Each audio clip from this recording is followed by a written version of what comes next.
Tremendous response in the second half. Jackson to Beverly. Beverly tries a three-pointer. Beverly from downtown! Jackson's got O'Neal on him. Neal, an excellent defender. Jackson, though, on the drive, gets inside. Again, high off the glass. He banks it home. George on the drive, back up top. Beverly tries a three. Puts it in! Patrick Beverly! It's a 10-point lead. In the last 3 seasons, the Utah Jazz are one of the better teams in the league after blowing a 3-1 lead against the Denver Nuggets in the 2020 bubble, in an epic series I might add. The Jazz were looking to go further than the first round. And they did, but in the second round against the Clippers, the team completely collapsed. They were up 2-0, but they lost the next 4 and went home. And understandably to some degree, people have lost faith in the Jazz for the 2022 playoffs. Out of those 3 teams that are in the middle of the playoff picture out in the West, who has the best chance to make some noise in the postseason and then maybe potentially crash the Western Conference Finals, Matt? I don't trust any of those 3 teams Man. because they don't have that second. They don't have that second star. Utah doesn't have that consistent second scorer that I've been saying for a few years they need. But here's the deal. I don't believe in Utah. Let me say it again. Why? I don't believe in Utah. You got the Jazz. Excuse me. There are no coyotes there. Watch your mouth. Watch your mouth with that coyotes that make me shake. Here's the deal, y'all. Utah has disappointed me in the postseason on several occasions, but none more than last year. I picked them last year to beat the Clippers. You up 2-0 and folded like a cheap tent, losing 4 straight. You see Rudy Gobert. Now, Mike Tomlin was out injured. He's back now. Steady hand, Mike Conley. I'm sorry, Mike Conley. Steady hand at the point guard spot. But I got to see them to believe them. The way the Jazz are built and the philosophy they have is perfect for the regular season. That's why they are winning a ton of games. But in the playoffs, the teams are relentless at hunting and exploiting weaknesses. Ironically, the biggest strength of Utah in the regular season, their defense, has become their biggest weakness in the playoffs. Rudy Gobert is a defensive monster. He protects the paint better than anybody else in the league. Playing drop coverage with Rudy, the Jazz are having a great defense in the regular season. But in the playoffs, the teams are going small and exploit Rudy's inability to guard anyone away from the paint. The rest of the team are doing Rudy no favor since they are not great wing defenders. Basically, in the regular season, Utah's defense has the goal to guide players towards Rudy and he'll take care of the rest. In the playoffs, this obviously doesn't work. Teams are playing small ball centers, luring Gobert away from the paint, and the rest of the Jazz can't hold their own on the perimeter, so they're getting cooked. The worrying part is that the Jazz are not having anyone who can play the role of the small ball center. Rudy Gay seemed like a candidate when he signed with the team, but he has not found much success when playing the 5, and don't even get me started on Hassan Whiteside. If you enjoyed the video so far, give it a like, it helps a lot, thanks. On the other hand, the Jazz offense is more balanced. They have shooters that can space the floor and ball handlers that can run the pick and roll with Rudy and the other bigs.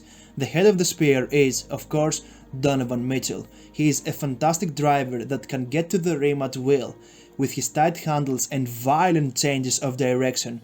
From there he can score, taking advantage of his physical tools, or create for his teammates. If you decide to play drop coverage against him, he'll punish you with his 3-point shot. To put the icing on the cake, he has a shooting percentage of 46 on long twos, so there isn't anything that he can't do on offense. Mitchell takes the Jazz offense from okay to excellent. If he gets hot, he can swing a series all on his own, but the Jazz offense must work on all cylinders for them to have a deep playoff run. They don't have the personnel to hide their defensive weaknesses in the playoffs. If they want to get past the second round, they must outscore opponents on offense. This season, the Jazz, when they have their starters, are fantastic, but they have been plagued by a lot of injuries and COVID protocols. Both Rudy and Donovan have missed 16 and 13 games each, and the team also lost Joe Ingles with a season-ending injury. It's been a rough season for the Jazz, and that makes matters worse for the playoffs. They need to find their rhythm, and quickly. Right now they are in the 4th seed, 1 game ahead of the Mavs, and it seems like this will be their first round matchup. A difficult first round series against Luka and the Red Hot Mavs. Will the Jazz manage? Again, like right now, if you look at it, let's say Denver gets their guys back. Like, say they get Jamal Murray back. Like, Yeah. you play Denver in the first round, I'm not sure how that series is going to go for Utah. I mean, you played Dallas and Luka's cooking. That's dangerous. You played Memphis. I mean, let me tell you, Morant averaged 30 a game in that series last year. The series only lasted 5 games, but poor perimeter defense and Jamal Murray is problematic.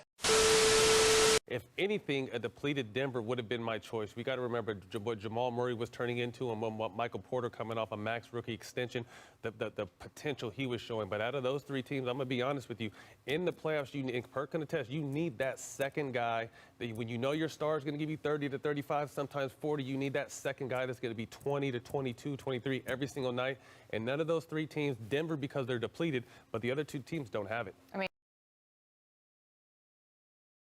I got to go with the Utah Jazz. I think they have no choice but to make some noise this season. Like, we keep watching this team year after year. Like, we're watching them. I know, Matt, but I just think I'm not picking them, but I'm picking out of these 3 because I'm looking at a Donovan that could go out there and average 18 to 20 in the postseason. I'm looking at Mike Conley. Like, when are you going to elevate your game and consistently give Donovan Mitchell that help that he's been needing out of you? I'm looking at a Jordan Clarkson coming in off the bench, coming in and being that spark, a former 6th man of the year. And I'm with you, Mac. Look, I'm not picking any of those teams to make it to the Western Conference. But if I had to pick out of the 3, it would be the Utah Jazz. And I'm also taking the Jazz, and I'm going to go back to my preseason pick because I like teams that stay together. And sometimes I think playoff failure actually bonds you, and you fail until you don't, right? We've said that about the Raptors. We said about a lot of other teams that fail about the Bucks. A lot of other teams that they run into a playoff roadblock year after year after year. You think about if they don't win, they're going to tear the team apart. I feel like Utah is at that stage there. They've played together long enough. They have that consistency. They had their little swoon in the middle of the season this year because they were the last team to have a COVID outbreak. Everybody seems to be healthy now. Might I remind you, Jordan Clarkson can score. Yes. Jordan Clarkson, 6th man of the year. The harsh truth for the Utah Jazz is that they have no room for error. The slightest mistake they make is immediately exposed in the playoffs. They are a small market team, not an ideal destination for players, and they must make only the right choices in their trades and their signings in the free agency. If they don't get it right, they won't be able to fix it. Take for example Nicolas Batum. The Jazz pursued him in the summer of 2020, but he chose the bright lights of LA and the Clippers. And fast forward to the 2021 playoffs and Batum proved crucial for the Clippers against the Jazz. You see my point. LA has a luxury to attract free agents like Batum. Utah hasn't. And not only that, but the team also has chemistry issues between their 2 stars, Gobert and Mitchell. Gobert and Mitchell have been at each other's, I don't know if I say at each other's throats. It's back to being passive aggressively awkward. Yeah. And it's like the most underplayed story in the league right now, I think, because the Jazz are struggling a lot. This team had big expectations and they're getting passed by, quite frankly. They're not on the level that they were a year ago. Donovan and Gobert, even though they're both under long-term contract, are under each other's skin. There's all kinds of subtweeting and passive-aggressive stuff going on. Can I read a quote from Rudy Gobert? This is from about 2 weeks ago. This is from watch some of these. right after Gobert missed 5 games with COVID. They went 1-4 in those games, and like the Pistons scored 197 points on them. Yeah.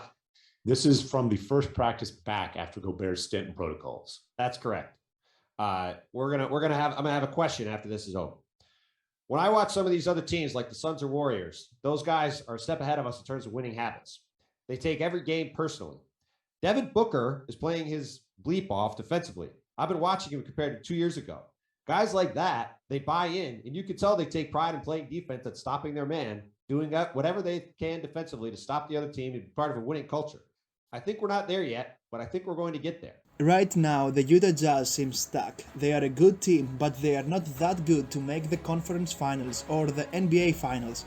But it only takes one good off-season to flip the script. Look no further than the reigning champions, the Bucks. They were dubbed chokers in the playoffs, especially Giannis, but they silenced the haters with last year's run. the Jazz can't prove anything positive until the second round of the playoffs because, like, hey, they had the best record in the league last year and got bounced. They're in the spot round. that Milwaukee was in last year. Yeah. The Jazz must do something similar to get themselves out of the position they are right now. To do so, they should focus on their offense in the playoffs. They need to find ways to overcome their inexperience and reliance on Mitchell. If their offense holds up in the playoffs and things go their way, they get hot from downtown, etc., they have a chance to make some noise in the 2022 NBA playoffs. But what do you guys think about the ceiling of the Utah Jazz in this year's playoffs? Can they make it to the conference finals? Let's talk about it in the comments below, and don't forget to click that subscribe button for more NBA content. I was Bill, thanks for watching all the way to the end, and I'll talk to you soon. Peace.